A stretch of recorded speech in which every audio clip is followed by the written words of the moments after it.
Hello everybody, in this video I thought I'd discuss some of the advantages of adopting a more pragmatic approach over a 3K approach.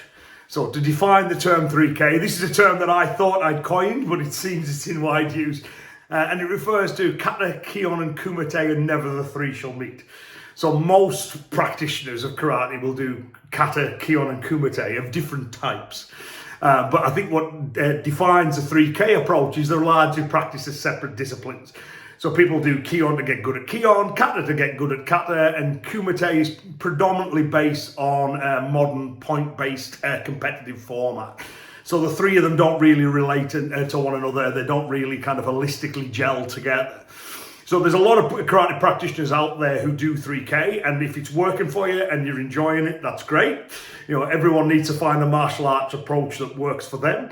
But in this video, I thought I'd discuss some of the advantages of approaching karate in a more pragmatic and holistic way.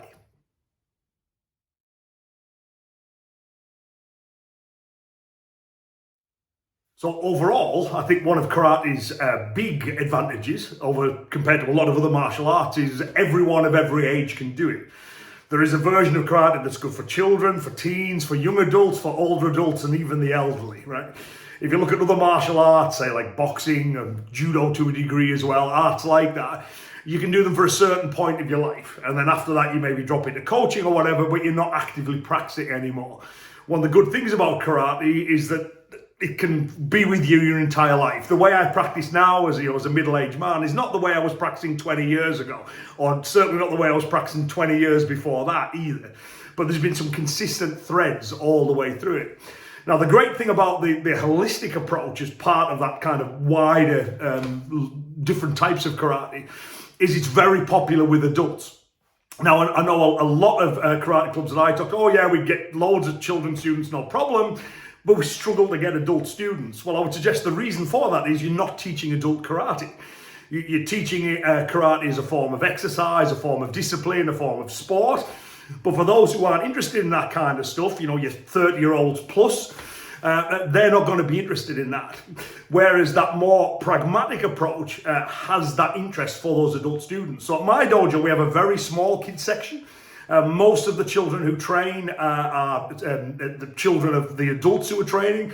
Most of the people at our club are adults. When adults want to start karate in the area in which I live, they come to our dojo because they know that's the adult karate place. So that's a big advantage to the more holistic approach, is that you will get adult students because adult students like it. When I'm teaching the kids, what I'm really doing is teaching the kids to get ready to learn that adult karate. They're still doing a form of karate that's appropriate to them. But for the adults, you know, if they've just been marching up and down the hall and doing things arbitrarily, it's right because sensei says it's right, there's no pragmatic testing, there's no holistic sparring, kata is done as art without function, it doesn't have the same wide appeal that the more pragmatic approach has. So that's one big thing. The other thing as well is, you know, when you talk about kumite, the different types of sparring. So whereas most will spar in a competitive way, I would suggest. Well, you know, when people are in the 30s, 40s, they can't dive 10 foot across a mat, throw a head-out hook kick and dive 10 foot across in the other direction. Body just won't do that anymore. But that close range, gripping, trapping, choking, strangling, close range punching. We've got people in my club, with the adults club, I think the youngest we've got is 17. The oldest that we've got is 72. You know what I mean? So all of them can practice in a way that's appropriate for their age within that holistic framework. So that's one big advantage. If you want adult students, start teaching karate in an adult way.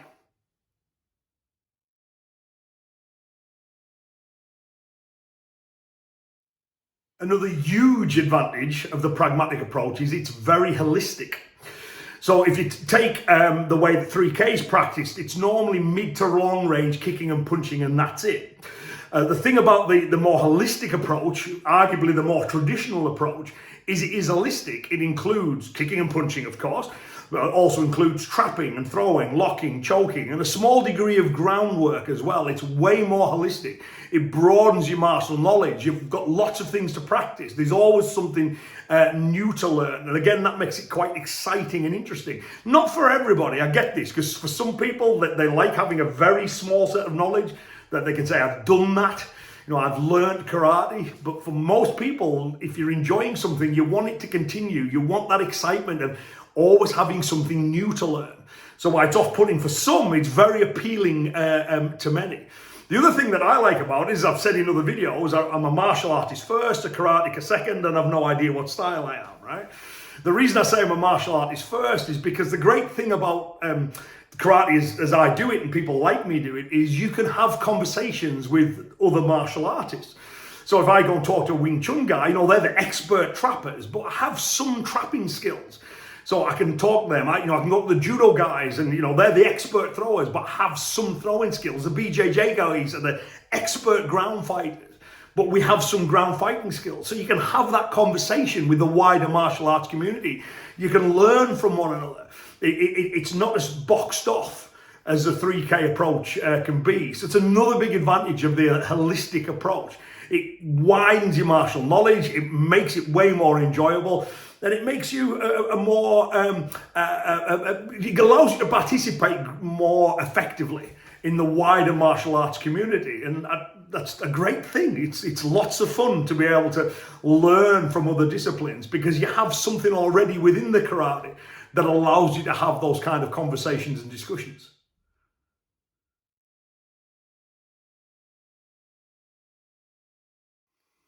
So related to the last one, that more pragmatic approach is more holistic. Very important for a self-defense point of view. Like one of my instructors used to say, you can be a 10th dan on your feet and a white belt on your back. You don't need to be an expert in everything for self-defense. You don't, and you can't be an expert at everything. So as again, I've said in other videos, you can't be an expert at everything, but you should be a beginner at nothing. You should have some skills in all those elements. So the way a 3K karateka practices, as soon as someone gets hold of them, they don't know what to do. Whereas my guys spend a lot of time, working from being gripped, escaping from grips for that self-defense context, being able to impact from close range, being able to apply the locks, the chokes, the strangles, the takedowns. It's more holistic. It doesn't really lack anything. That's not to say by any means that the striking is still the core element. We're not experts at everything, but we're competent at most martial elements.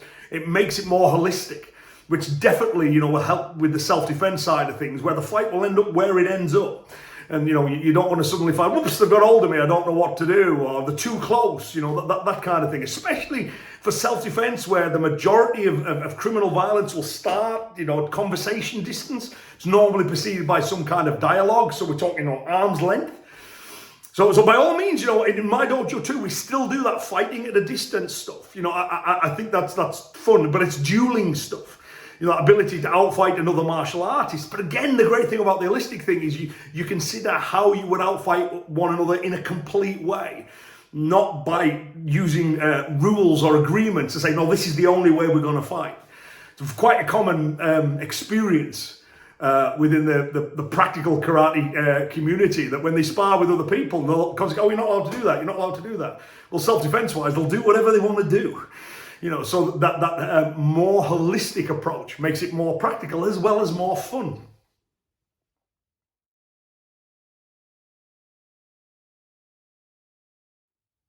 Some people don't like hearing this one, but it's true.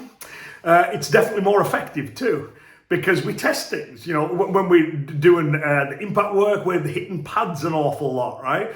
When we do our live drills, we test what it is that we do. To make sure that people can actually apply these things in live scenarios. But we're not defining the way we train by the rules, as we've just, talked about. So, and again, I think this all is related, but people nowadays, they want to practice something that they know is effective. They don't want to do something where they feel, well, I'm just wasting my time. They want a usable skill. Not everybody. I get that some people like art for art's sake, but they would be the minority. They're happy doing martial arts that way, then more power to them. As I said at the start, you find a way of doing martial arts that suits you. But if you're looking for function, for practicality, that holistic approach, that pragmatic approach, we have that.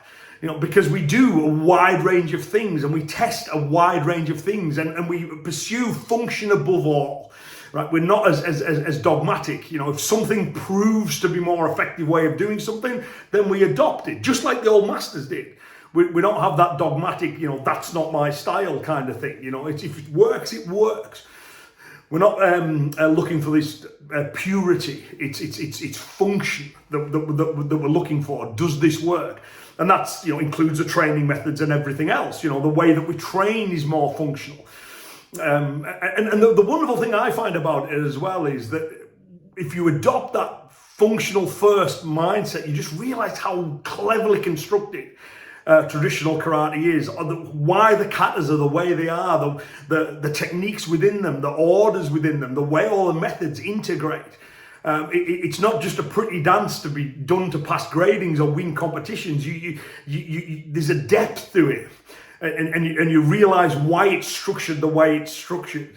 So bizarrely, by adapting that functionality first, it makes you realize how valuable a lot of the traditional stuff is. And you don't get that if you're practicing in the most separate disciplines, kata, kumite, and kion, and never the three shall meet.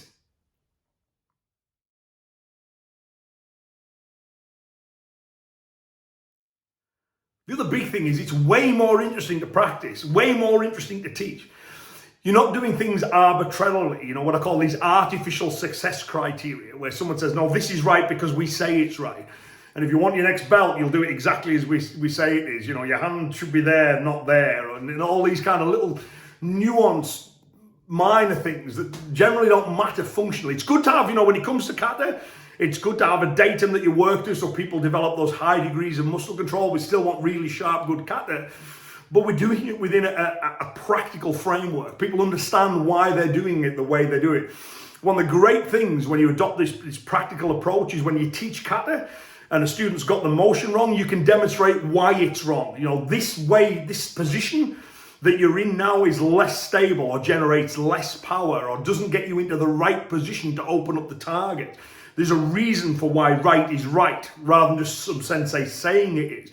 And people love learning that stuff. They love the depth of it, the tactics, the ideas, the combative principles, the history of it all. I know that's not important for everybody, but it is for me. This is one of these things that I like. I like traditional martial arts. I like feeling part of that long line. And that's just a personal like or dislike. It doesn't make it better or worse. I get for some people, they couldn't care less about that, but I like that. So learning all about the history and the development of it and why things are the way they are is fascinating for people. I teach most weekends. I'm teaching 1 or 2 seminars, and they're always really well attended. People love learning this stuff because it's fascinating and interesting, and I love sharing it too. It's way more interesting than doing something just because sensei says it has to be done this way. That depth for why everything's the way it is makes it a much more interesting way to practice.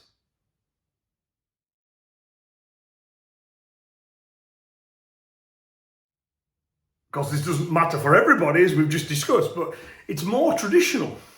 So, if you look up the dictionary definition of the word traditional, it means something like adhering to a long-established procedure. Whereas what most 3K practitioners are doing, they're doing the karate of the late 1930s, 1940s, less than 100 years old. Those of us who kind of really break down the kata and get further back and do these holistic style sparring drills, which are described in the writing of the old masters, we are doing it in a more traditional way. Bizarrely as well, adopting in those new modern training methods is also traditional. Karate was never meant to be preserved in amber. So what's happened is when that link to functionality has been disconnected, then if you're not measuring by function, what do you measure by? So people measure by these arbitrary artificial success criteria, right? It's right because sensei says it's right. We don't do that. We apply the traditional measure, is it functional? So the bizarre thing is, if some old master, Itosu for example, walked into my dojo, I think he'd find it way more recognizable. There'd be certain things that, are new to karate, like the gis and the belts and the stuff we take as traditional now, but really isn't. And the equipment that we've got, but in terms of, he'd see the way we were sparring and the way we were practicing the kata applications, and he would recognize that. If you went to a dojo and people were marching up and down the halls, that wasn't traditional until relatively recently. Kata for kata's sake wasn't traditional until relatively recently. Points-based competition sparring is a very new innovation. Not saying it's bad, you can do that too. That's the other thing we'll talk about more later, but you don't need to say, well, I'm just going to do this and not this. You can do all the various elements. I know people who compete in points karate and do the functional traditional stuff. So that, the teens and 20-somethings are really into the competition stuff, and the older members of the dojo, those who aren't interested in competition, they're doing this more holistic form of it. It just makes it more traditional. And again, I get that that's not important for everybody. A lot of people don't care whether it's traditional or not. But if you're a practitioner of a traditional martial art, there's at least some appeal there. I like the flavor, if you like, of the traditional ones. And that more holistic approach is more traditional.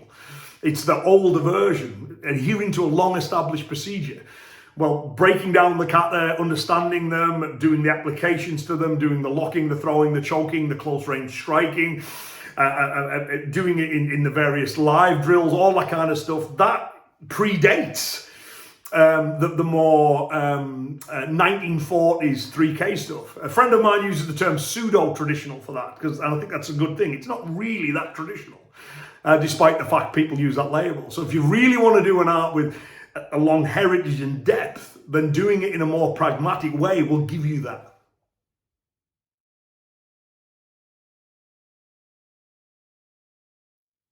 So the final one I want to discuss here is that you don't lose anything.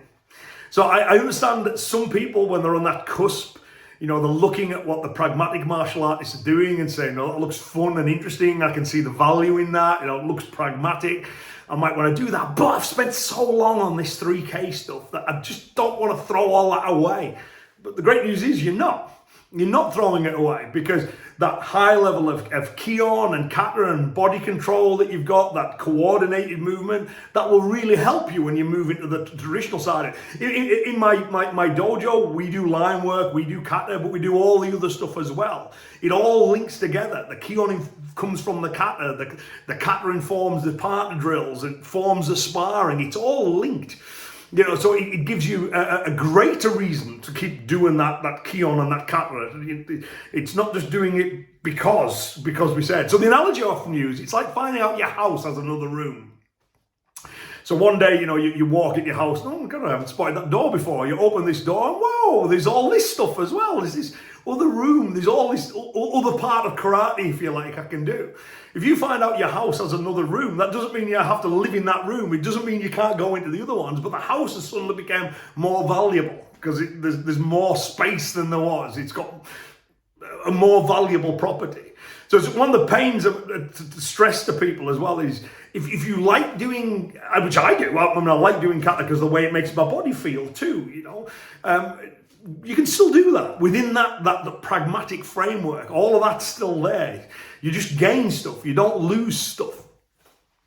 The one caveat that you may decide, because one of the things is because you've got more things to train now when you adapt that holistic approach. The great thing is, of course, even though you've got more to train, it's all linked. They're not separate disciplines anymore.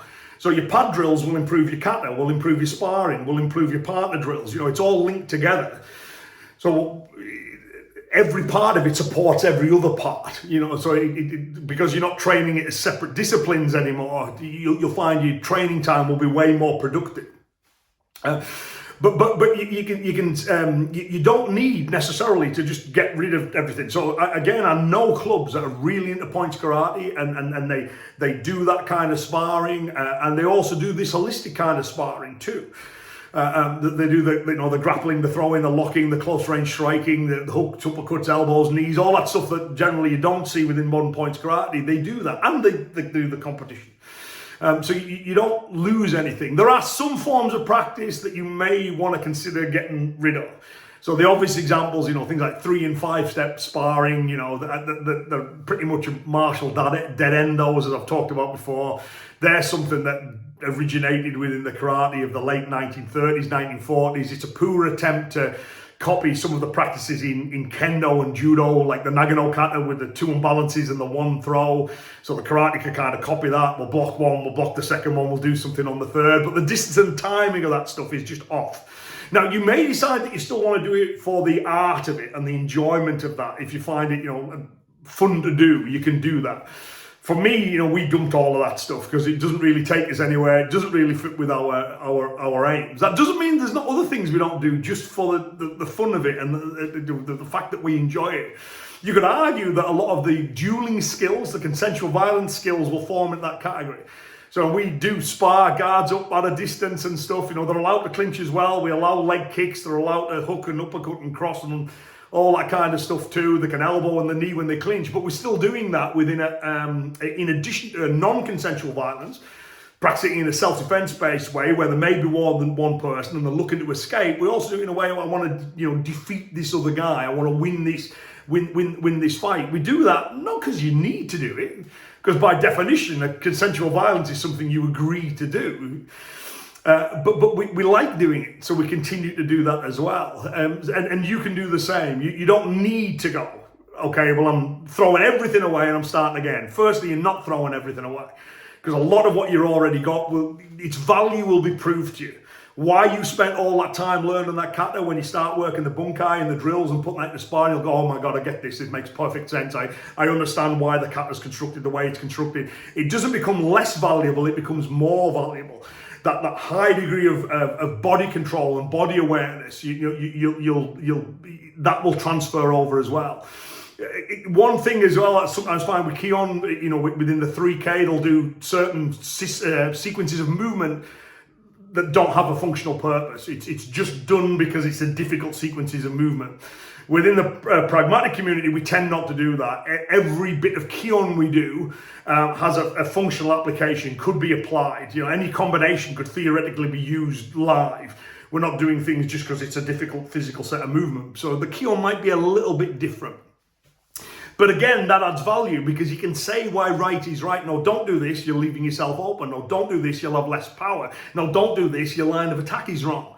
Rather than saying, no, don't do this because my sensei said we weren't supposed to do that, and you won't get your belt if you don't do that. So I'm not trying to convert. It's up to every individual to find out how it is they want to practice their martial art. But I would say my experience and the experience of people like me is adopting that more traditional, more holistic, more pragmatic approach. You don't lose anything. You gain an awful lot.